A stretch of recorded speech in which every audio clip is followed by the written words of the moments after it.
Inaimbestigahan sa Kamara ang umano'y overpriced farm-to-market roads o FMR sa House Resolution number 421 na inihain po ng Makabayan Block.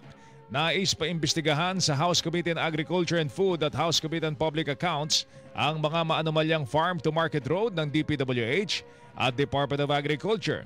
Anila nakasaad sa Farm-to-Market Roads Network Plan 2023-2028 ang DA na naglalaro lang sa 9.486 million pesos per kilometer ang halaga ng pangkaraniwang FMR.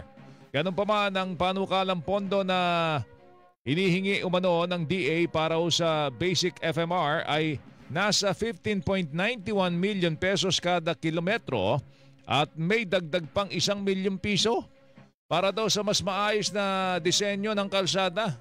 May design fee pa. Sa kabuuan sobra umano ng 6.4 million pesos per kilometer ang proposed base budget cost ng FMR, kaya dapat panagutin yung mga sangkot sa nasabing anomalya.